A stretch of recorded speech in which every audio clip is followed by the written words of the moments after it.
जय हिंद दोस्तों, कैसे हैं आप? आप सभी का हमारे YouTube channel Connect to Exam पर स्वागत है। जैसा कि आप लोग देख रहे हैं हमारे पीछे लिखा है मैथ प्रैक्टिस सेट। आज हम आप लोगों के लिए मैथ का प्रैक्टिस सेट लेकर आए हैं, जो कि विभिन्न एग्जामों में जैसे रेलवे, यूपी पुलिस और एसएससी आदि एग्जामों में बहुत ही महत्वपूर्ण होगा। सारे के सारे क्वेश्चन रेलवे के प्रीवियस ईयर क्वेश्चन हैं। हम स्पेशल तो चलिए प्रैक्टिस सेट को स्टार्ट करते हैं और आप लोग देखिए क्वेश्चन का लेवल देखिए और समझिए मेथड को और आशा करते हैं आप लोगों को अच्छा लगेगा। और आप लोग के लिए सबसे ज़रूरी ये है कि जो भी क्वेश्चन आए हमसे पहले आप लोग लगाइए, फिर उसके बाद हमारा मेथड देखिए। जब दो तरीके से आप किसी क्वेश्चन को लगा लेंगे ना, तो वो बहुत ही बेहतरीन तरीके से आपका तैयार हो जाएगा। चलिए ज़्यादा समय नहीं खराब करेंगे, चलेंगे हम अपने क्वेश्चन पर। पहला क्वेश्चन आ गया हमारा। पहला क्वेश्चन हमारा क्या कहा है, देखिए पहला ही क्वेश्चन हमारा जो है विभाज्यता का नियम। आप लोग को विभाज्यता का नियम पता होगा, विभाज्यता का नियम पता होगा तो इस क्वेश्चन को आसानी से सॉल्व कर लेंगे। देखिए इसमें क्या कहा है कि यदि संख्या 3, 4 के 5, 6 के मतलब ये कोई 6 अंक की संख्या है और 6 से विभाज्य है, तो के का सबसे बड़ा मान क्या होगा? के का सबसे बड़ा मान क्या होगा? देखिए ये बहुत ही अच्छा क्वेश्चन है। देखिए इस क्वेश्चन को सॉल्व कैसे किया जाए। हम जानते हैं कि 6 से विभाज्यता का नियम क्या होता है। 6 का जो विभाज्यता का नियम होता है उसमें क्या होता है कि जो संख्या 2 और 3 दोनों से अगर कोई संख्या कट जाएगी वो संख्या 6 से कट जाएगी। हम जानते हैं कि पहले हम देखेंगे 2 से कटने के लिए क्या होता है।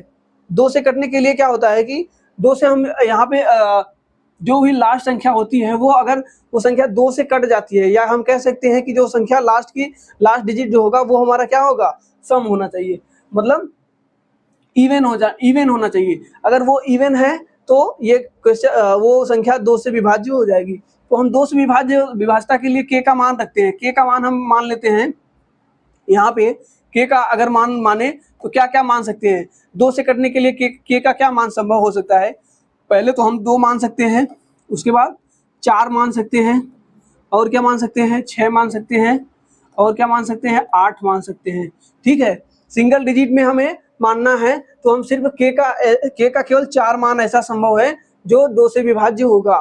ठीक है, अब इसी प्रकार अब ये दो का तो हम मान लिए हैं। ठीक है, अब हम क्या चेक करेंगे, अब हम चेक करेंगे 3 से करने का क्या नियम होता है। 3 से कोई भी संख्या विभाज्य तब होगी जब उनके सभी अंकों का योग जो होगा वो 3 से विभाज्य हो जाए। मतलब सारे डिजिट का सम, अगर सारे डिजिट का सम 3 से विभाज्य हो जाएगा तो वो संख्या 3 से विभाज्य हो जाएगी पूरी तरह से। तो हम जानते हैं कि यहाँ पे कोई सम संख्या लिए हैं तो हम के को अभी छोड़ के गिनते हैं। और एक चीज और जानिए, 3 से विभाज्यता के नियम में अब हम यहाँ से जोड़ेंगे 4, 3, 7, 7, 5, 12, 12, 6, 18। ये जो इतनी संख्या है ये तो हमारी 18 बन रही है टोटल बन के। ठीक है, यहाँ से बन रहा है 18 + 2k। ठीक है, 18 + 2k। हम जानते हैं कि 18 जो है, ये जो 18 है ये पूरी तरह से 3 से कट जाएगी ना। बच रहा है क्या, 2k। के का ऐसा कौन सा मान रखे जो कि 3 से विभाज्य हो जाए। अगर हम के का मान यहाँ पे 2 रखेंगे, के का मान अगर यहाँ पे 2 रखते हैं तो 2 × 2 बनेगा हमारा, कितना बनेगा, 4 बनेगा, जो कि 3 से नहीं कटेगा। और क्या रख सकते हैं, अगर हम 4 रखते हैं, 2 का मान अगर 4 रखेंगे तो 2 में 4 का दुगुना करेंगे तो 4 × 8 बनेगा। तो ये भी हमारा संभव नहीं है, 3 से कटने वाला नहीं है। अब क्या रखेंगे, हम 6 रखते हैं, 6 का वो रखते हैं तो 6 दूनी 12 हो जाएगा।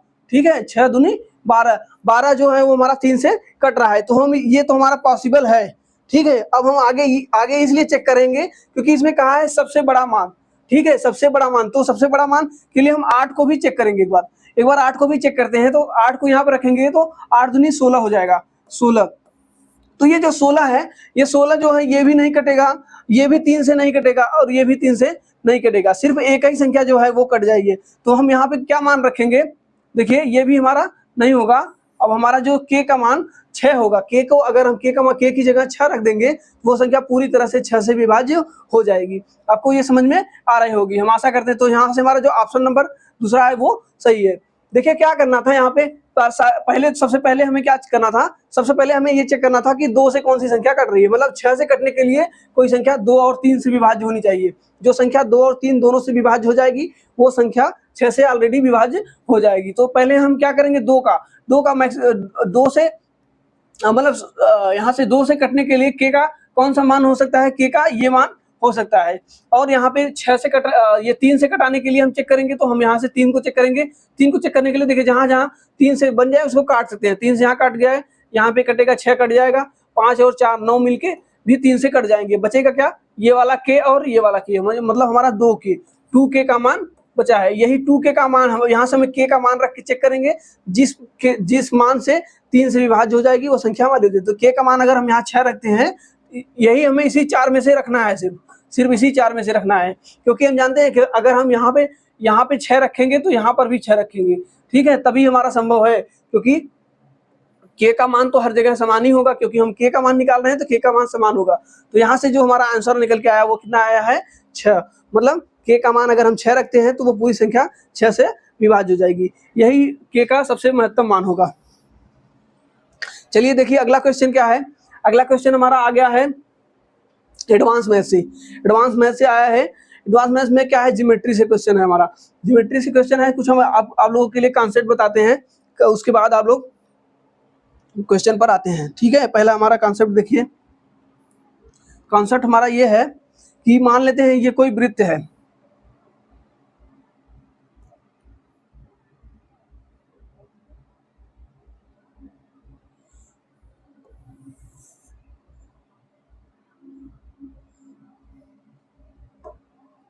देखिए एक कोई वृत्त है और वृत्त के अंदर कोई एक जीवा, अगर मान लेते हैं एक जीवा ऐसी है और एक जीवा ऐसी, दो वृत्त के अंदर 2 जीवाएं आपस में अगर काट ले, तो यहाँ पे हम इसको मान लेते हैं ए बी, ठीक है, और इसको मान लेते हैं सी इंटू सी और डी, और यहाँ पे जहाँ पे काट रहा है यहाँ पे हम मान लेते हैं पी। तो यहाँ से देखिए जब इस तरीके से किसी वृत्त के अंदर 2 जीवा आपस में काटते हैं तो हमारा जो फार्मूला बनता है, क्या प्रमेय बनता है, क्या होता है कि यहाँ से देखिए P से गुणा करेंगे C, या यहाँ से करेंगे P का गुणा एक बार यहाँ से करेंगे, यहाँ से देखिए PA गुणे PB, PA गुणे PB बराबर क्या हो जाएगा, PA गुणे PB बराबर हो जाएगा PC गुणे PD, PC गुणे PD, PC और गुणे PD, ठीक है। ये देखिए ये कब होगा, जब किसी वृत्त के अंदर 2 जीवाएं आपस में काटेंगी। जब इस तरीके से काटेंगी कहीं भी तो हमारा जो बन के आएगा यही बनेगा। एक बार यहाँ इस वाले को हम बेस मानेंगे, जब केंद्र जहाँ पे कटा है यहाँ से एक बार इसका गुणा एक बार इसका गुणा, आमने सामने वाले का गुणा बराबर होगा आमने सामने वाले के गुणा के। यहाँ से देखिए PA गुणे PB बराबर क्या है, PC गुणे PD, ठीक है, ये आप समझिएगा। अब देखिए दूसरा कंडीशन क्या होता है, दूसरा कंडीशन कभी बाहर कटता है कभी अंदर कटता है। देखिए एक कंडीशन और बनेगा, ये एक देखिए एक वृत्त है, ठीक है, ये एक वृत्त है और मान लें कि कोई जीवा है, एक जीवा ये है और एक जीवा ये है, इसको हम आगे बढ़ाते हैं तो ये कहीं किसी बिंदु पर जाके मिलता है, ठीक है। मान लेते हैं यहाँ पे जाके मिल गया, यहाँ पे हम मान लें P, इसको मान लेते हैं A, इसको मान लेते हैं B, और यहाँ पे इसको मान लेते हैं C और इसको मान लेते हैं D, ठीक है। जब इस तरीके से जीवा अगर अंदर काटे तो हमारा बताएं आपको PA गुणे PD बराबर कैसे बन रहा था, ऐसे ही इसमें भी क्या बनेगा, इसमें भी हम यहाँ पे कट रहा है, कहाँ पे कट रहा है, P से, ठीक है। तो एक बार हम यहाँ से P का C के साथ, P का C के साथ, या P का पहले हम A कर लेते हैं, P का A के साथ, यहाँ से क्या बनेगा PA गुणे PB, ठीक है, PA गुणे PB। अब यहाँ से बनेगा फिर एक बार बड़े वाले को फिर एक बार छोटे वाले को, एक बार P के साथ PC गुणे PD। देखिए ये फार्मूला दोनों एक ही जैसे लग रहे हैं, लेकिन दोनों एक ही जैसे लग रहे हैं लेकिन एक ही है नहीं, ये आपको समझना है। यहाँ पे जहाँ जिस बिंदु से काटे एक बार बड़े वाले को फिर एक बार छोटे वाले को यहाँ पे रखेंगे, एक बार छोटे वाले को फिर एक बार बड़े वाले को, मतलब एक बार पूरा फिर एक बार यहाँ से, इस तरीके से आप लोग याद रखिएगा। कभी कभी हमें क्या होगा, ये इसलिए हम बता रहे हैं, कभी कभी हमें 3 मान दे देगा, यहाँ से यहाँ तक का मान दे देगा, हमें मान लेते हैं कोई मान दे देगा, यहाँ से मान देगा 4 दे देगा, यहाँ से मान 2 दे देगा, यहाँ का मान हमें दे देगा 6 और यहाँ का मान हमसे पूछ लेगा।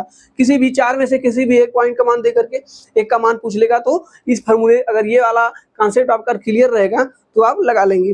ठीक है, अब देखिए पहला कंडीशन क्या था कि जब जीवाएं अंदर ही काटती थी। दूसरा कंडीशन क्या है कि एक जीवा जो है वो दो जीवाएं को आगे बढ़ाने पर ये बाहर काट रही है, तब ये वाला कंडीशन बन रहा है। एक कंडीशन और बनता है इसमें, एक कंडीशन क्या बनेगा देखिएगा, एक कंडीशन इसमें ये बनेगा कि कोई एक जीवा को आगे बढ़ाएंगे, ठीक है, और कोई एक स्पर्श रेखा आप लोग जानते हैं क्या होता है। स्पर्श रेखा जो होता है वो वृत्त को बाहर से टच करता है। ठीक है, एक यहाँ पे ये हमारा क्या बन जाएगा, P बन जाएगा, और इसको हम मान लेते हैं T, और यहाँ पे मान लेते हैं A, और यहाँ पे मान लेते हैं B। अब ये देखिए पहला कंडीशन क्या था, दोनों अंदर ही काट रहे थे। दूसरे वाले में क्या था, दोनों बाहर काट रहे थे। और तीसरे वाले में क्या है कि एक जीवा होगी और एक स्पर्श रेखा, टेंजेंट जिसको बोलते हैं टेंजेंट, यहाँ इसलिए हम T लिखे। तो जब स्पर्श रेखा जीवा को आप बाहर काटती है तब क्या बनता है, देखिए क्या होगा, यहाँ से क्या हो जाएगा, PT स्क्वायर हो जाएगा। ठीक है, PT का स्क्वायर, ठीक है, PT का स्क्वायर बराबर हो जाएगा PA इंटू PB। क्या हो जाएगा, PA इंटू PB। ठीक है, देखिए ये वाला कंडीशन बनता है। हम आपको 3 कंडीशन बताएं इसमें। ठीक है, पहला कंडीशन क्या था कि वृत्त के अंदर 2 जीवाएं आपस में काट रही थी। दूसरा कंडीशन क्या था, वृत्त के बाहर 2 जीवाएं काट रही थी। तीसरा कंडीशन क्या है, एक जीवा को आगे बढ़ाएं बाहर और स्पर्श रेखा को मिलाएं। जब स्पर्श रेखा और एक जीवा एक दूसरे को काटेगा तो हमारा ये बनेगा PT स्क्वायर मान लेते हैं, यहाँ पर दे देगा कोई मान, x का मान दे देगा, यहाँ का मान हमसे पूछ लेगा, यहाँ का मान हमें 8 दे देगा, यहाँ का मान लेते हैं 10 देगा। तो हमसे ये डायरेक्टली पूछ सकता है कि x का मान क्या होगा। ठीक है, अब देखें इसी पर क्वेश्चन बना है तो वो उसको हम सॉल्व करेंगे। ये कॉन्सेप्ट आप लोग समझिएगा, इस पर बहुत सारे क्वेश्चन आते हैं और हर एग्जाम में आते हैं। सबसे बढ़िया क्वेश्चन अगर आपको शुरू से ही बताते हैं, एडवांस में ऐसा है, अगर आप लोग का क्लियर हो गया है तो बहुत ही आसानी से बहुत ही कम समय में आप 1 नंबर पक्का जरूर कर लेंगे। चलिए देखिए क्या होता है, अगला क्या है क्वेश्चन हमारा, क्या है क्वेश्चन हमारा कह रहा था कि एक वृत्त की 2 जीवाएं PQ और RS को बढ़ाने पर A पर मिलती है। ठीक है, AT T पर वृत्त की स्पर्श रेखा है, PA और SA का अनुपात निम्नलिखित में से किसके बराबर होगा। देखिए अब हम इसका फिगर बनाते हैं, फिर आपको अच्छे से समझ में आएगा।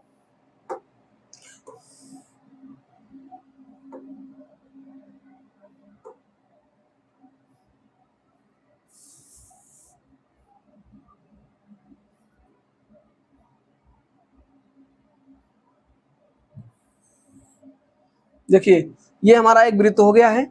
अब यहाँ से क्या कह रहा है कि कोई PQ और RS को बढ़ाने पर, कोई PQ जीवा है, कोई देखिए यहाँ से एक जीवा है,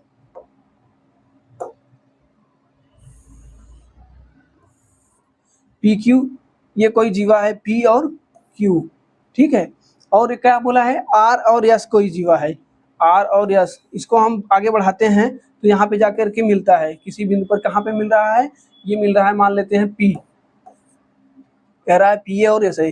तो यहाँ पे देखिए क्या बन रहा है, R और S।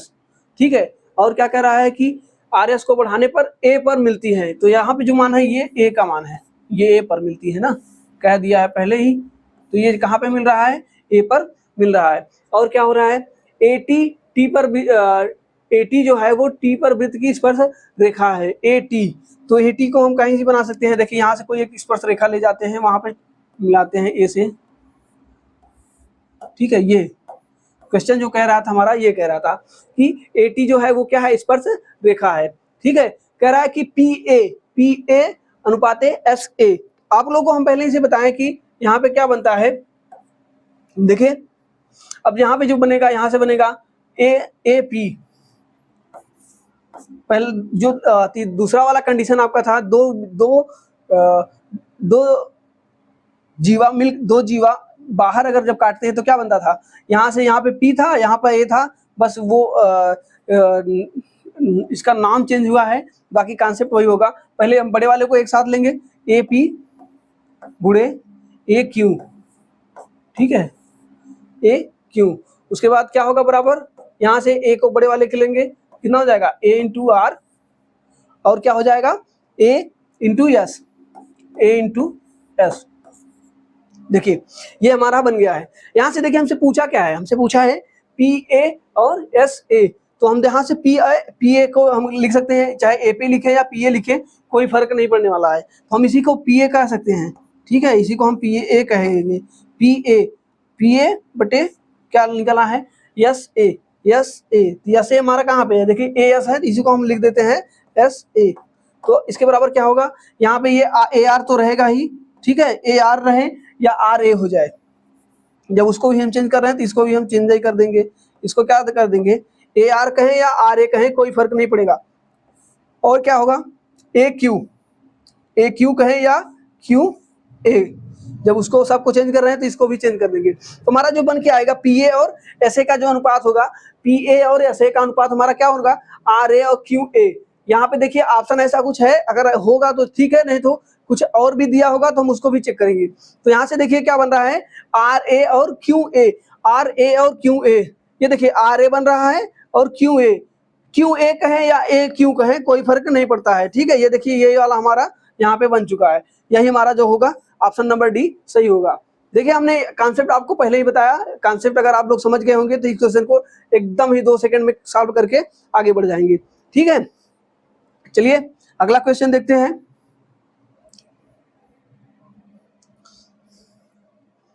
अगला देखिए, अगला भी हमारा रेशियो से आ गया है। रेशियो अगर अनुपात और समानुपात पढ़े होंगे तो बहुत ही आसानी से इस क्वेश्चन को लगा लेंगे। देखिए कैसे लगता है, ये वाला है, दिया है हमें क्या क्या दिया है ए अनुपात बी, ए अनुपात बी का मान हमें कितना दिया है 5 और 7, ठीक है। और उसके बाद क्या दिया है बी अनुपात सी, बी और सी का अनुपात दिया है, कितना दिया है 8 और 15, ठीक है। अब देखिए क्या होता है, यहाँ पर देखिए बी है और यहाँ पर भी बी है, लेकिन देखिए यहाँ पे बी का मान कितना है 7 है और यहाँ पे बी का मान कितना है 8 है। जब दोनों एक ही हैं तो इनका मान अलग अलग नहीं हो सकता है, तो इनको हम क्या करेंगे बराबर करेंगे। इनको बराबर करने के लिए हमें क्या करना पड़ेगा, बराबर करने के लिए क्या करना पड़ेगा, हम इनका एलसीएम से देखेंगे या तो फिर हम इनका गुणा इसमें, इनका गुणा इसमें कर देंगे तो हमारा बराबर हो जाएगा। बी को बराबर करने के लिए हम यहाँ पे 8 से, दोनों पक्षों में 8 से, जानते हैं कोई चीज अगर रेशियो में है दोनों पक्षों में गुणा करने से रेशियो में कोई फर्क नहीं पड़ता है, तो हम यहाँ पे 8 से गुणा करते हैं, तो देखिए क्या हो जाएगा 8 से गुणा करेंगे तो हमारा हो जाएगा 8 गुणे 5, ठीक है, अनुपाते 7 गुणे 8, ठीक है। अब यहाँ से क्या करेंगे, ये इसमें 7 है तो 7 का गुणा यहाँ पे करेंगे, तो यहाँ पे 7 का गुणा करेंगे तो कितना हो जाएगा 7 गुणे 8, ठीक है, अनुपात 15 गुणे 7, ठीक है। अब देखिए यहाँ पर भी बी का मान समान हो गया, यहाँ पर भी बी का मान इतना हो गया। हम यहाँ पे बी का मान समान कर लिए हैं, तो अब जो भी हमें ऑप्शन, जो भी क्वेश्चन पूछेगा हम निकाल देंगे। यहाँ पे दिया गया है 8C और 5A, 8C, सी का मान हमारा कितना आया 15 गुणे 7 आया है, तो हम कह सकते हैं कि यहाँ पे देखिए 8 गुणे सी का मान कितना है 15 गुणे 7, ठीक है। और रेशियो क्या बनेगा यहाँ पे 5A का मान कितना है, थोड़ा हम इसको इधर लिखते हैं, समझिए यहीं पे लिख देते हैं,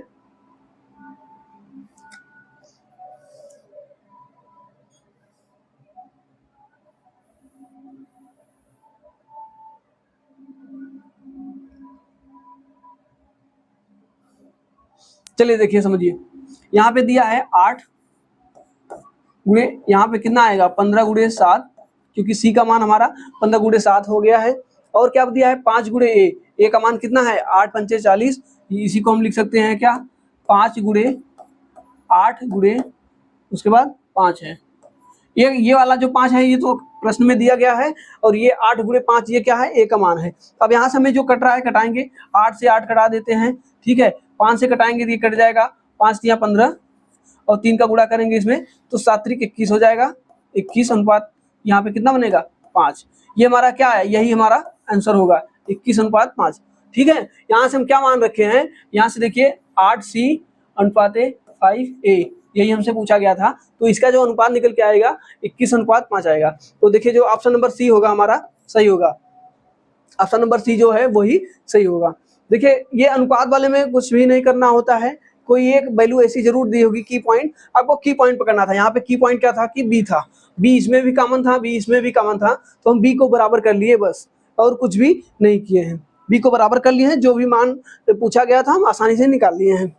चलिए अगला देखते हैं। अगला क्वेश्चन हमारा एडवांस मैथ ये भी है, इसको थोड़ा सा मेंसुरेशन से बना है, इसको समझिएगा। जो भी लैंग्वेज कहा गया, लैंग्वेज समझ के तो इस क्वेश्चन को आराम से लगा सकते हैं। कहा है कि एक आयताकार पार्क में जिसकी बीमाएं का मतलब क्या होता है ये समझिए। बीमाएं का मतलब ये हो गया कि हम जानते हैं आयत में क्या होता है, लंबाई होता है और चौड़ाई होता है, हमें दो चीज पता होनी चाहिए। तो इसका मतलब ये है कि कोई 60 मीटर लंबा है और 40 मीटर चौड़ा है, 60 मीटर लंबा है और 40 मीटर चौड़ा है, बस इसका मतलब यही था। उसके बाद क्या कहा है, इसमें 7 मीटर त्रिज्या वाली 2 वृत्ताकार फूलों की क्यारियां विकसित की गई है। पार्क के शेष भाग का क्षेत्रफल कितना होगा? तो इसके लिए आपको समझना है क्या क्या। आप जानते हैं कि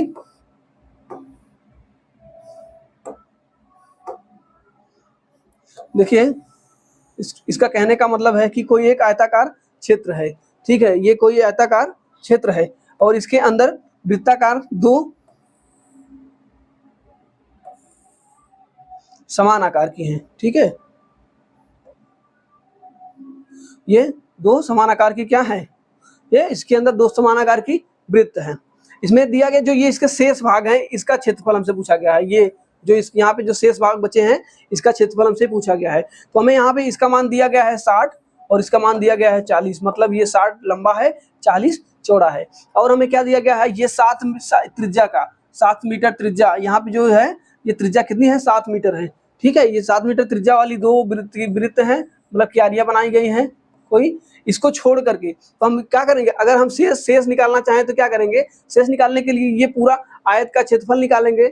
आयत के क्षेत्रफल में से ये दोनों वृत्तों को निकाल लेंगे, दोनों वृत्तों के क्षेत्रफल को माइनस कर देंगे तो शेष भाग का बचा हुआ निकल जाएगा। तो इसके लिए क्या करेंगे, देखिए हमें आयत का क्षेत्रफल लंबाई गुणे क्या होता है, आयत का क्षेत्रफल होता है, आयत का क्षेत्रफल होता है क्या, लंबाई गुणे चौड़ाई, ठीक है।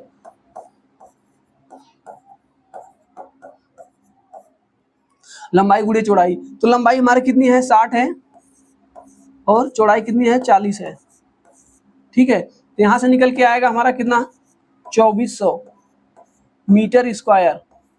हम जानते हैं क्षेत्रफल क्या होता है, मीटर स्क्वायर में होता है। तो यहाँ से हमारा 2400 मीटर स्क्वायर निकल के आ गया है। अब हमें क्या करना होगा, ये वृत्त का क्षेत्रफल क्या होता है, वृत्त का क्षेत्रफल होता है pi r square, pi r square. यहाँ पे एक वृत्त का निकाल लेते हैं, फिर उसको हम डबल कर देंगे, ठीक है। वृत्त का पाई आर स्क्वायर होता है, समझिएगा, इधर हम समझाते हैं वहां पे सॉल्व कर देंगे। तो यहाँ पे देखिए पाई आर स्क्वायर होता है, तो पाई का मान हम जानते हैं कितना होता है, 22/7 होता है और त्रिज्या में दिया है 7 × 7, ठीक है। ये देखिए एक स्टैंडर्ड मान है 7।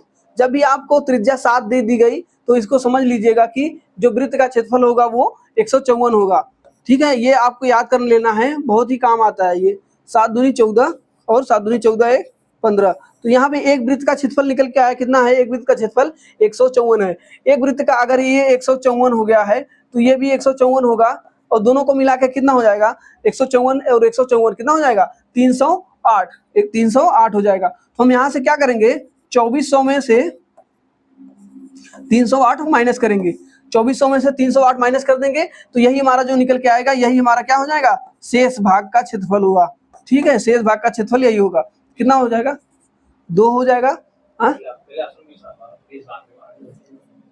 यहाँ पे देखिए क्या है कि 10 में से 8 जाएगा, 2 बचेगा, यहाँ पे 9 बच रहा है, फिर उसके बाद क्या हो जाएगा, यहाँ पे बच रहा है 3 में से 3 गए 0 और यहाँ पे 2, 20 92, जो कि हमारा 20 92 क्या है, यही हमारा क्षेत्रफल बचा हुआ। देखिए ऑप्शन नंबर ए में सही है, ठीक है।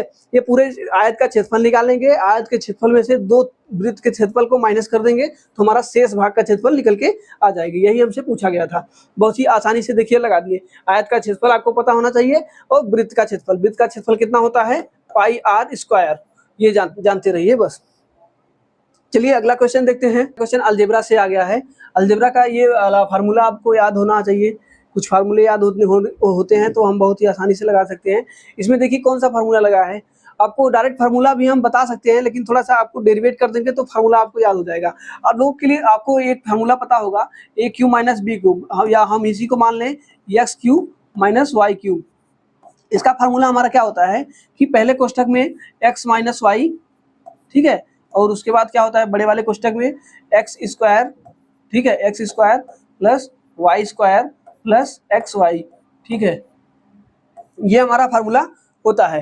लेकिन हमें देखिए यक्स, अब हमें यहाँ से अगर इस क्वेश्चन को लगाना हो तो हमें क्या चाहिए, हमें यहाँ से एक्स क्यू माइनस वाई, हमें यहाँ से एक्स माइनस वाई दिया है सिर्फ, ठीक है, तो हम इसको एक्स माइनस वाई कैसे बनाएंगे, ये देखिए क्या करेंगे। देखिए इस क्वेश्चन को हम एक्स वाई माइनस वाई बनाने के लिए यहाँ पे हम क्या कर सकते हैं, यहाँ से हम माइनस टू एक्स वाई को जोड़ दें, या यहीं पे प्लस कर देते हैं, पहले टू एक्स वाई एक जोड़ देते हैं और एक टू एक्स वाई घटा देते हैं, ठीक है।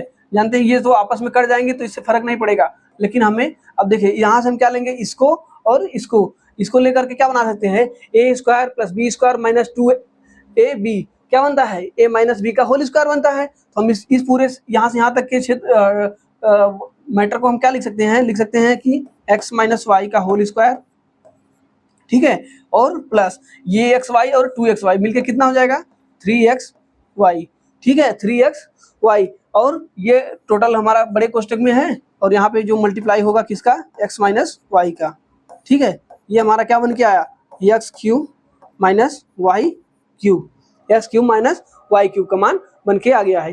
तो अब यहाँ से देखिए क्या होगा, एक्स माइनस वाई का मान हमें दिया है, कितना दिया है, 4, एक्स वाई माइनस का मान हमें दिया है 4, और उसके बाद कोष्टक में क्या बनेगा, एक्स माइनस वाई का होल स्क्वायर मतलब 4 का स्क्वायर, ठीक है, 4 का स्क्वायर प्लस 3 गुणे एक्स वाई का मान हमें कितना दिया गया है, 3 दिया गया है, ठीक है। तो अब देखिए यहाँ पे क्या होगा, 4 का स्क्वायर बनेगा, 4 का स्क्वायर कितना होता है, 16 होता है। यहाँ पे देखिए क्या बनेगा, फिर 4 गुणे ये हो जाएगा 16 और 9, 16 9 कितना होगा, 25 बराबर हमारा हो जाएगा 100। 25 में 4 का गुणा करेंगे तो हमारा निकल के आएगा 100, जो कि ऑप्शन नंबर ए सही होगा। देखिए हमें क्या निकालना था, फार्मूला, हमें ये फार्मूला तो पता होता है, ये फार्मूला आपको पता होता है, ठीक है। इसमें हम अलग से ये दो टू एक्स वाई को जोड़ा और घटा दिए तो यहाँ से हमारा एक नया फार्मूला बन के आ गया है। तो आपको ये वाला फार्मूला याद कर लेना है, ये वाला फार्मूला बहुत ही ज्यादा जरूरी है, ठीक है। Direct x cube minus y cube का फार्मूला आपको याद होना चाहिए कि एक्स माइनस वाई, एक कोष्टक में एक्स माइनस वाई, फिर उसके बाद बड़े कोष्टक दूसरे कोष्टक में एक्स माइनस वाई का होल स्क्वायर प्लस 3xy। ये आपको अगर याद हो गया है तो बहुत ही आसानी से इस क्वेश्चन को सॉल्व कर सकते हैं। चलिए अगला क्वेश्चन देखते हैं।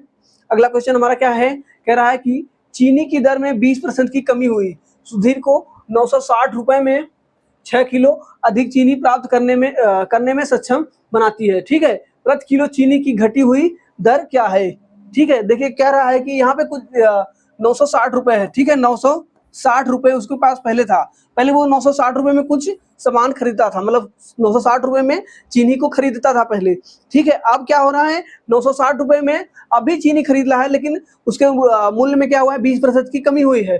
अगर हम ये कह दें कि 20% की कमी, 20% की कमी कितनी हो जाएगी, तो हम कह सकते हैं कि 20% हमारा कितना हो जाएगा, इसका 20% निकाल लेते हैं। यहाँ से 20% निकालेंगे, 0 से 0 कट जाएगा, यहाँ से निकल के आएगा क्या, 96 इंटू 2। ये इतने रुपए की क्या हुआ है, छूट हुआ है, इतने रुपए की छूट हुई है, और ये छूट की वजह से ही हमें क्या हो रहा है, 6 किलो चीनी अधिक मिल रहा है। हम कह सकते हैं कि इतने रुपए में हमें कितना चीनी मिल रहा है, 6 किलो। ये बात आपको समझ में आनी चाहिए। पहले हमारी 960 रुपए की कोई सामग्री थी, 960 रुपए में कुछ चीनी मिल रहे थे, कितना मिल रहा था ये हमें पे अभी फिक्स नहीं है, लेकिन इसमें कुछ पैसे की कमी हुई।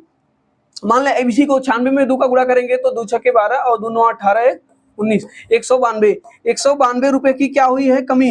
192 रुपए की जो कमी हुई है, तो हम कह सकते हैं कि 192 रुपए की कमी होने के कारण ये 6 किलो चीनी अधिक खरीद रहा है।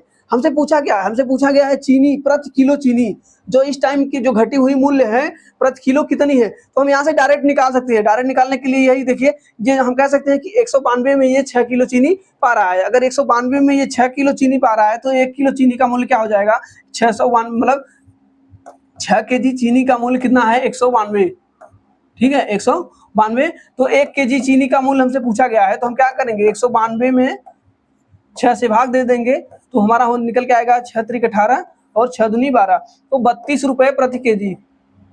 ठीक है, यही हमारा मूल्य निकल के आ गया है। यही हमसे पूछा गया था कि घटी हुई जो मूल्य है वो कितने रुपए किलो है। तो हमें कुछ नहीं करना था, यहाँ पे जो घटी हुई मूल्य है तो हमें कितने का घटाने के बाद कितने का बचत हुआ, हमें 192 रुपए का बचत हुआ। मतलब 192 रुपए कमी हुई है, 192 रुपए की कमी हुई चीनी के मूल्य में, जिसकी वजह से हमें 6 किलो अधिक मिल रहा है। तो हम कह सकते हैं कि 192 रुपए में ही हमें 6 किलो चीनी मिली हुई है। तो यहाँ से देखिए ऑप्शन नंबर ए सही होगा। बहुत ही ज्यादा कुछ इसमें नहीं था। प्रॉफिट लॉस आपको समझ में आएगा जब हम चैप्टर पढ़ाएंगे आपको प्रॉफिट लॉस, और भी बेहतरीन तरीके से समझाएंगे इस कॉन्सेप्ट को। बाकी कुछ भी नहीं रखा है, आज हम प्रैक्टिस कर रहे हैं, तो प्रैक्टिस के लिए ये अभी हमें अप्रोच आनी चाहिए। बढ़िया अप्रोच है।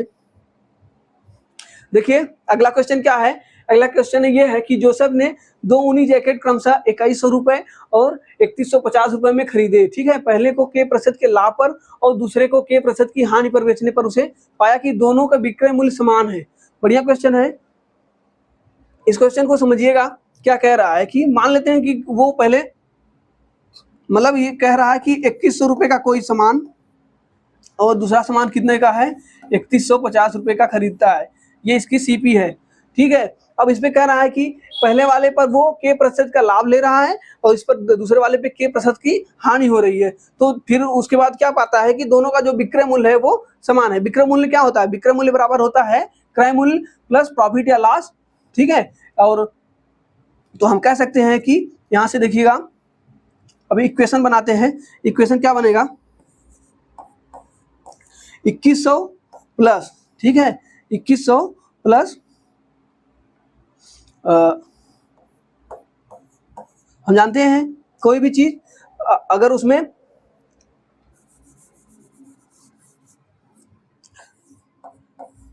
₹2100 इसकी कास्ट प्राइस है। ठीक है, ₹2100 कास्ट प्राइस है। तो हम क्या करेंगे, जानते हैं कि अगर प्रॉफिट हो रहा है तो गुणा करके हम लिखेंगे। अगर यहाँ 2100 में हमें के% का क्या हो रहा है, पहले हमें 2100 का के% में प्रॉफिट हो रहा है, प्रॉफिट होता है तो हम लिखते हैं क्या, 100 प्लस के। ठीक है, 100 प्लस के बटे क्या लिखते हैं, 100। ठीक है, दूसरे कंडीशन में क्या लिखते हैं कि 3150। ठीक है, यहाँ पे के% का क्या हुआ है, हानि हुआ है। जब हानि होता है तो हम क्या करते हैं, 100 में से घटा देते हैं, 100 में से घटा के लिखते हैं। 100 में से घटा के लिखेंगे तो हमारा k/100 बन जाएगा। ठीक है, अब ये हमारा इक्वेशन क्या है, यहाँ पे जब हम 2100 को के% लाभ पर बेचेंगे और 3150 रुपए की के% हानि पर बेचेंगे, तब वहां पे क्या होगा, विक्रय मूल्य समान होगा। तो हमने यहाँ पे क्या कर दिया है, विक्रय मूल्य समान कर दिया है। तो अब यहाँ से जो कट रहा है कटा देते हैं, यहाँ से के का मान डायरेक्ट निकल जाएगा। ठीक है, यहाँ 100 से 100 कट जाएगा, 0 से ये 0 कट जाएगा, 7 से कट रहा है क्या, 7 से कटाएंगे तो ये 7 चौके 28, 7 पचे 35 और यहाँ पे 7 3 21। ठीक है, अब ये 15 से कटा देते हैं, 15 दूना 30 और 15 तिया 45। ठीक है, अब यहाँ पे करेंगे गुणा, हो जाएगा कितना, 200 प्लस 2k, 200 प्लस 2k और बराबर यहाँ पे क्या हो जाएगा, 300 प्लस प्लस नहीं माइनस 300 माइनस 3k। हम जानते हैं माइनस वाले को हम इस तरफ ले आएंगे और इसको उस तरफ ले जाएंगे, तो यहाँ से क्या निकल के आएगा, ये 2k इधर है, 3k इधर है, यहाँ पे माइनस आने के बाद ये प्लस में हो जाएगा, तो मतलब हो जाएगा 5k। 5k बराबर क्या हो जाएगा, ये 200 उस तरफ जाके घट जाएगा, तो यहाँ से हो जाएगा 100। 300 में से 200 माइनस होगा तो 100 हो जाएगा, ये कट जाएगा 5 से, तो कितनी बार में जाएगा, 20 बार में। तो यहाँ से हमें k का मान निकल के आया 20। ये 20 क्या है, यही 20% होगा, k का मान 20%, यही हमसे पूछा गया था। तो हम यहाँ से देखिए ऑप्शन नंबर बी को सेलेक्ट करेंगे और आगे बढ़ेंगे। बढ़िया क्वेश्चन था ये। समझने वाली बातें ये थी कि यहाँ पे सेलिंग प्राइस समान था, मतलब विक्रय मूल्य समान था, विक्रय मूल्य को समान किए बस, बाकी क्वेश्चन जो कहा था उसी को रख करके सॉल्व कर दिए। अगला क्वेश्चन देखिए।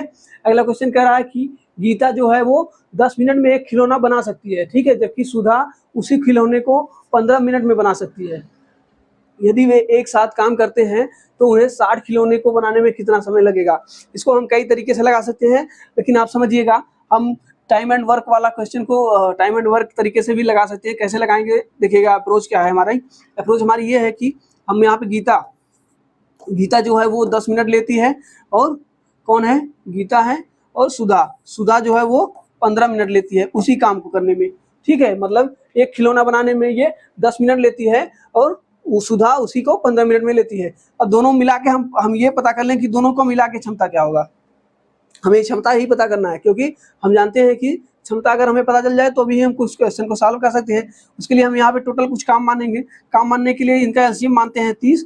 यहाँ से गीता को जो लगेगा, गीता जो है, गीता का जो क्षमता निकल के आएगा, कितना निकल के आएगा, 10 या 30, 3 हो जाएगा, और सुधा का क्षमता हो जाएगा 2।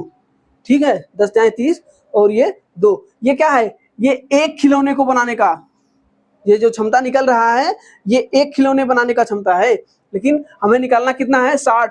ऐसे ही कितने, 60 खिलौने। हम कह सकते हैं कि 60 गुणे 30 हमें इस काम को करवाना है।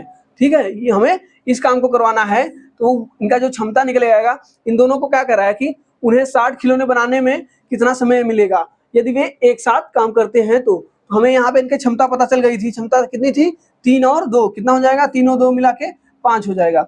ठीक है, ये हमारा जो निकल के आएगा, यहाँ पे देखिए ये मिनट में आया है, और जो हमारा ऑप्शन दिया गया है सब घंटे में दिया गया है। यहाँ से जो निकल के आएगा टाइम, वो मिनट का टाइम निकल के आएगा।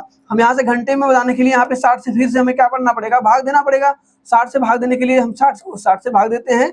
ठीक है, कट जाएगा 60 से 60, यहाँ से कटाएंगे तो 5 6 30। तो यहाँ से जो हमारा टाइम निकल के आया, टाइम निकल के आया, कितना निकल के आया, 6 आवर्स, 6 घंटे। मतलब इन दोनों मिलकर अगर इस 60 खिलौने को बनाएंगे तो वो 6 घंटे में बना सकेंगे। ठीक है, आपको अगर समझना हो एक तरीका और है इसका, यहाँ पे बेसिक मेथड जो होता है, बेसिक मेथड में क्या होता है कि हम जानते हैं कि अगर किसी खिलौने को 10 मिनट में बना रहे हैं तो उनका क्षमता क्या होता है, 1/10। ठीक है, एक खिलौने को बनाने में 1/10 लग रहा है, और दूसरे वाले को क्या लग रहा है, 1/15 हो जाएगा क्षमता। यहाँ से हमें ये क्षमता निकल के आया। अब इसको हम सॉल्व करेंगे तो ये एक खिलौने का क्षमता निकल के आएगा, और हम 60 से गुणा कर देंगे तो हमें 60 खिलौने का टाइम निकल के आ जाएगा। क्षमता हम जानते हैं कि काम बटे क्षमता से भाग देंगे तो समय निकलेगा। हम यहाँ से ये देखिए, ये इनका क्षमता, संयुक्त क्षमता आ गया, कितना है, 1/10 और 1/15। एलसीएम निकालेंगे तो हमारा हो जाएगा 30। ये हो जाएगा 3 + 2 मतलब 5/30, ये या 1/6। जो इनका संयुक्त क्षमता निकल के आया, कितना आया, 1/6 आ गया। लेकिन ये कब आया है, जब हम मिनट लिए हैं तब। तो इस ऐसे ही 60 खिलौने को बनाना है, तो 60 खिलौने को बनाना है तो हम क्या करेंगे, 60 से गुणा करेंगे। 60 को करने के लिए क्या करेंगे, 60 से गुणा, 60 को 1/6 से भाग देंगे, और क्या होगा, ये जो निकल के आएगा ये मिनट में निकल के आएगा। मिनट में कितना निकल के आएगा, 60 गुणे 6 मिनट, और घंटे में बदलने के लिए 60 से भाग देना पड़ेगा। इसको कटाएंगे तो यहाँ से भी हमें 6 घंटा निकल के आ जाएगा। तो हमें ये बेसिक मेथड से भी इस क्वेश्चन को सॉल्व कर सकते थे। बाकी आप ये वाला मेथड को फॉलो करिएगा, क्योंकि ये वाले क्वेश्चन पे हम लोग ज़्यादा प्रैक्टिस करते हैं। बेसिक मेथड तो होता ही है, बाकी आपको दोनों मेथड आए तो बहुत ही बेहतरीन है। अगला क्वेश्चन देखते हैं। अगला क्वेश्चन देखिए, वर्गमूल से आया है। वर्गमूल, आप लोगों के लिए हम वर्गमूल का क्लास लेकर चलेंगे, लेकिन आज कुछ बेसिक पॉइंट बताते हैं कि वर्गमूल कैसे निकाला जाता है। वर्गमूल, ये परफेक्ट, जो भी इस टाइप के क्वेश्चन बनते हैं, ये परफेक्ट वर्गमूल, मतलब परफेक्ट वर्ग संख्या होता है। ये संख्या जो होता है ये परफेक्ट वर्ग होता है, मतलब ये संख्या पूर्ण वर्ग होता है। तो पूर्ण वर्ग का वर्गमूल निकालना है तो कैसे निकालेंगे, हम क्या देखते हैं कि पहली लास्ट की संख्या कितनी है, इकाई अंक। पहले सबसे पहला कॉन्सेप्ट देखेंगे, इकाई अंक कितना है। इकाई अंक क्या है, 4 है। तो इकाई का अंक कौन से संख्या के संख्या को वर्ग करने पर इकाई अंक 4 आता है, तो पहले हम जानेंगे। तो हम जानते हैं कौन कौन से होते हैं। ऐसी संख्या सिर्फ 2 होती है और 8 होता है, और कोई ऐसी संख्या नहीं होती है जिसको वर्ग करने पर 4 आए। ठीक है, तो हम ये और ये दो हम पॉसिबिलिटी रख के चलते हैं। बाकी ये वाला 6 वाले को हम कटा देंगे। ठीक है, और ये 4 वाले को भी कटा देंगे। हमारा जो 2 ऑप्शन होगा, या तो ये होगा या तो ये होगा। अब क्या चेक करेंगे, अगर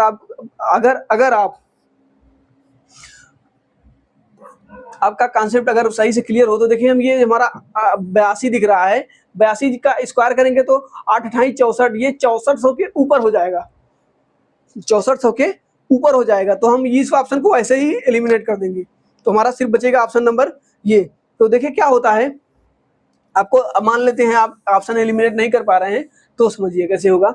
यहाँ पे देखिए इकाई अंक क्या है, 2, या तो 2 होगा या तो 8 होगा। अब इन दोनों में से कौन सा होगा, उसके लिए क्या करेंगे, अब 2 अंक को छोड़ देंगे। हम इकाई अंक का ले लिए हैं, 2 अंक को छोड़ देते हैं। अब क्या चेक करेंगे, ये 60 है।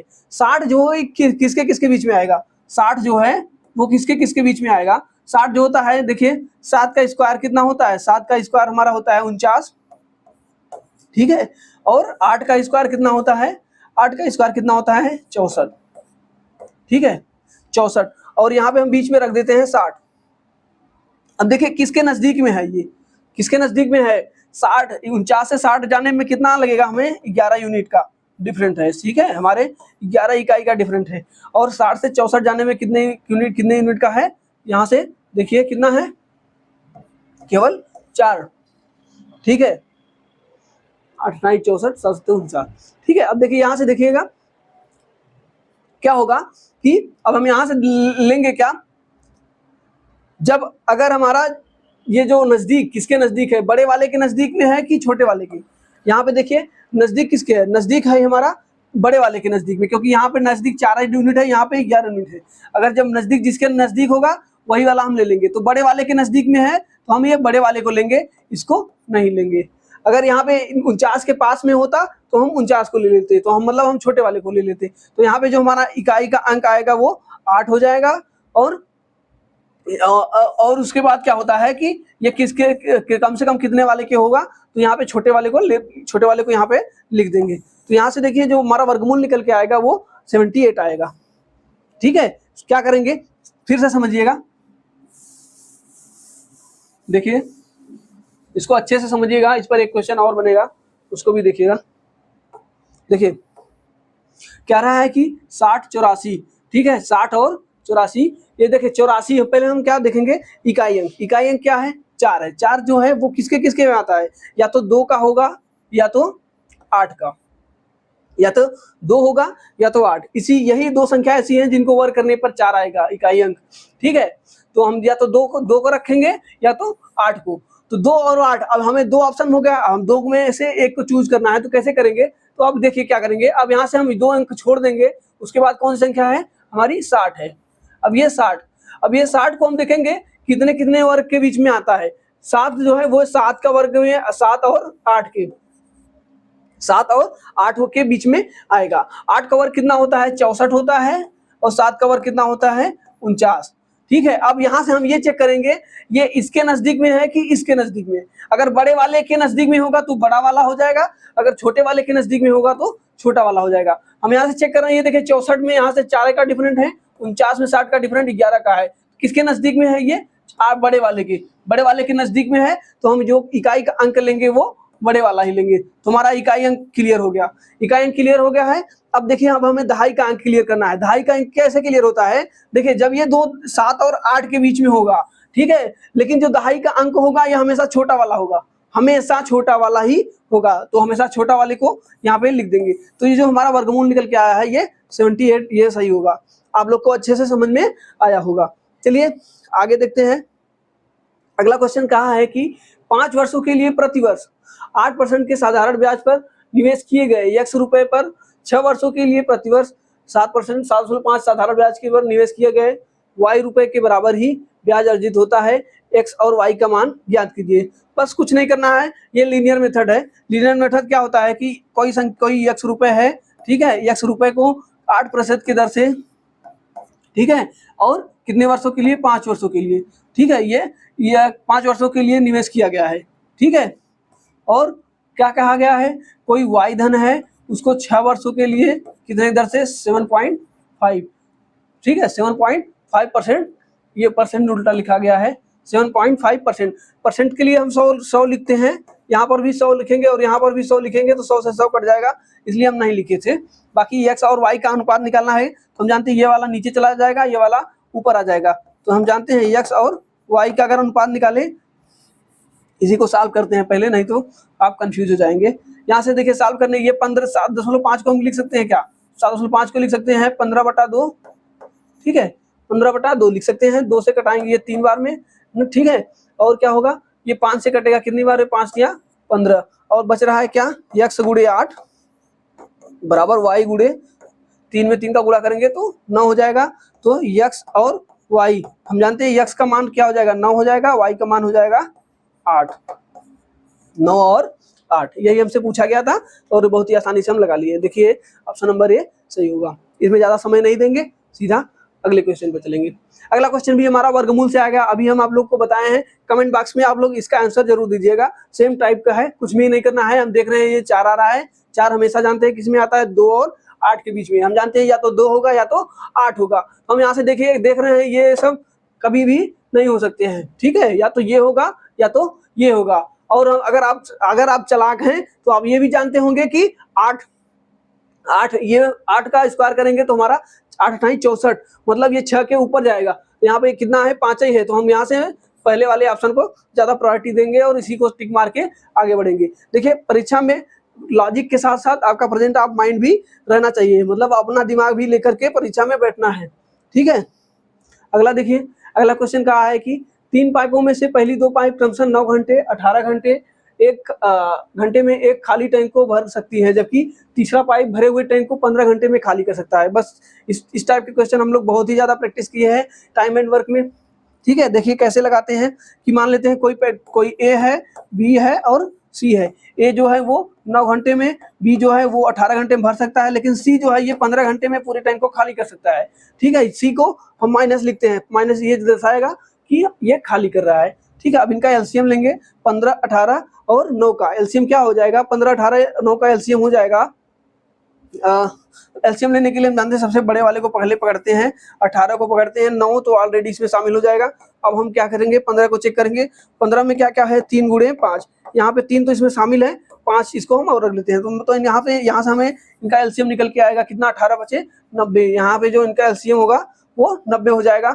90 का करेंगे तो ए का मान 10 हो जाएगा, बी का मान हो जाएगा, बी का भाग देंगे तो 5 हो जाएगा, सी का करेंगे तो 15 × 6 = 90, ये माइनस में होगा क्योंकि ये घट रहा है। अब कह रहा है कि खाली टैंक को खाली होने पर तीनों पाइपों को एक साथ खोला जाता है तो टैंक कितने घंटे बाद भर जाएगी। तो हमें पूरा भरना कितना है, 90 यूनिट को भरना है।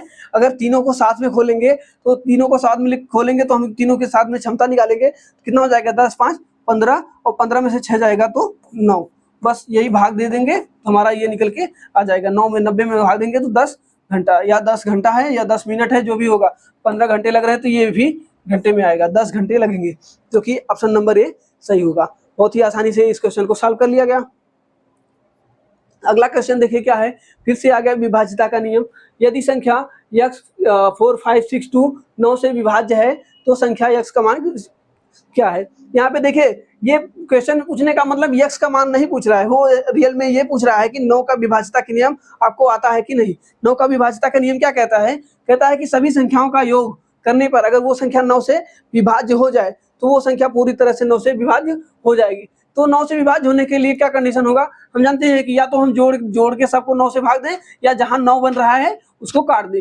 यहाँ से देखिए 5 और 4 मिलके कितना बनेगा, 9, इसको काट देते हैं, 6, 2, 8 बन रहा है। और x का ऐसा कौन सा मान रखें जो कि इसके साथ 8 जोड़ने पर 9 से विभाज्य हो जाएगा। 4 रखेंगे तो 4 रखेंगे, 8, 4, 12, 9 से नहीं होगा। 3 रखेंगे, 9, 8, 3, 11 तब भी नहीं होगा। 2 रखेंगे, 8, 2, 10 तब भी नहीं होगा।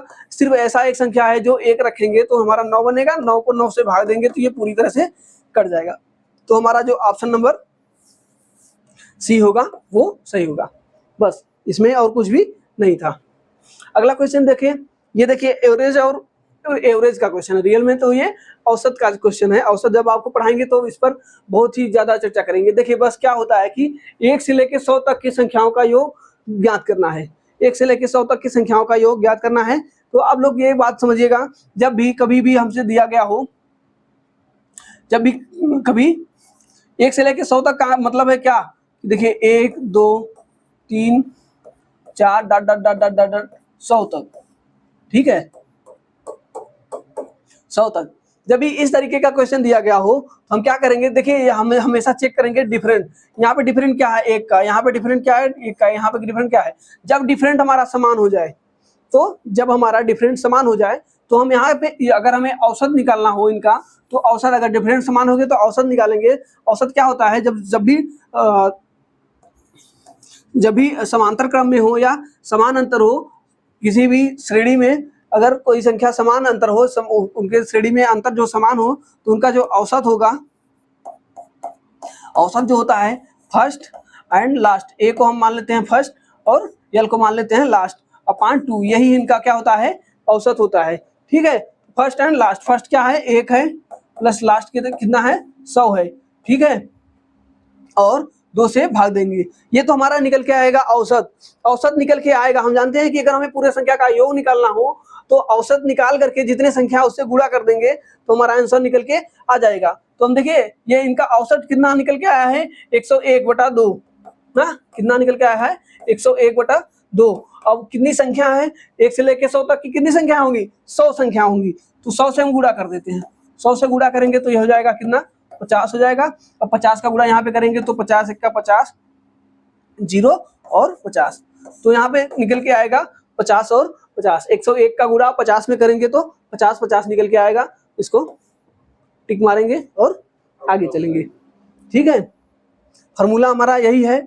औसत अगर आप ये हम औसत आपको पढ़ाएंगे तो इसको बढ़िया से बताएंगे। ये जो श्रेणी है समांतर श्रेणी, गुणोत्तर श्रेणी, हरात्मक श्रेणी, सारे श्रेणी हम आपको बताएंगे।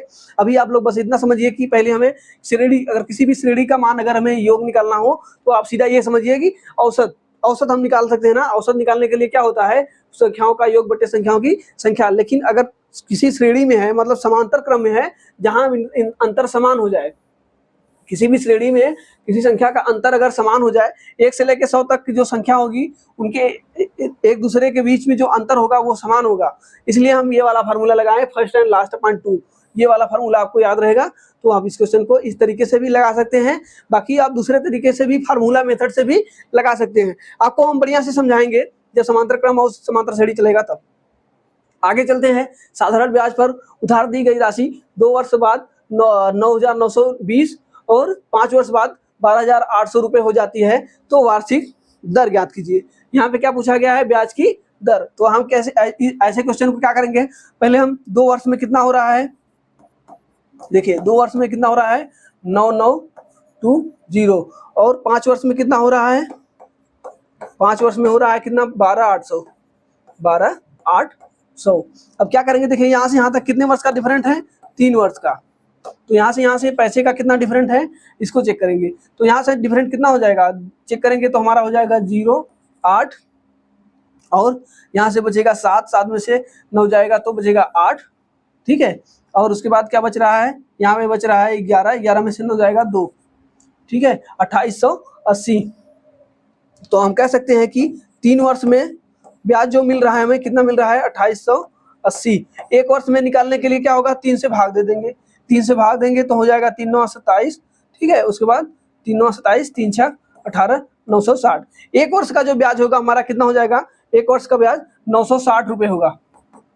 यहाँ से देखिए 1 वर्ष का ब्याज 960 रुपये, और हम या तो इसमें ले लें या तो इसमें ले लें। हम इसमें ले लेते हैं, आसानी होगी। इसे देखिए क्या है 9,920 है, ये क्या है ये अमाउंट है, इसमें प्रिंसिपल और ब्याज दोनों शामिल है। तो यहाँ पे देखिए इसमें 2 वर्ष का इसमें ब्याज शामिल है। 1 वर्ष का ब्याज होता है 960, तो 2 वर्ष का क्या हो जाएगा 2 का गुणा करेंगे तो हमारा हो जाएगा 7 दूनी 20, 9 दूनी 18, 100, देखिए क्या कितना हो जाएगा 1920, ठीक है 1920 हो जाएगा। ये हमारा 2 वर्ष का क्या हो जाएगा ब्याज हो जाएगा, और इसमें 2 वर्ष का ब्याज को माइनस करेंगे तो हमारा प्रिंसिपल निकल के आएगा।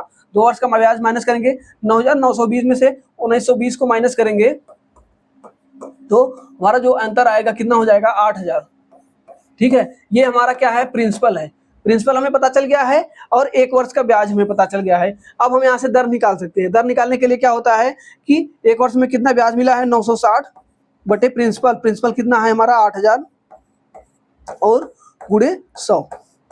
हम यहाँ से 3 0 से 1 2 3 0 कटा देंगे, 8 से कटाएंगे तो 12 8 96। तो यहाँ पे जो हमारा रेट निकल के आया है वो कितना आया है 12%, ठीक है 12%, जो कि ऑप्शन नंबर ए सही होगा। कुछ नहीं करना था, यहाँ पे हमें समय का अंतर दिया गया था, समय का अंतर से निकालेंगे तो हमें अमाउंट का अंतर जो होगा ये हमारा ब्याज होगा, ठीक है। आज कुछ इंपॉर्टेंट क्वेश्चन इतने ही थे, ठीक है।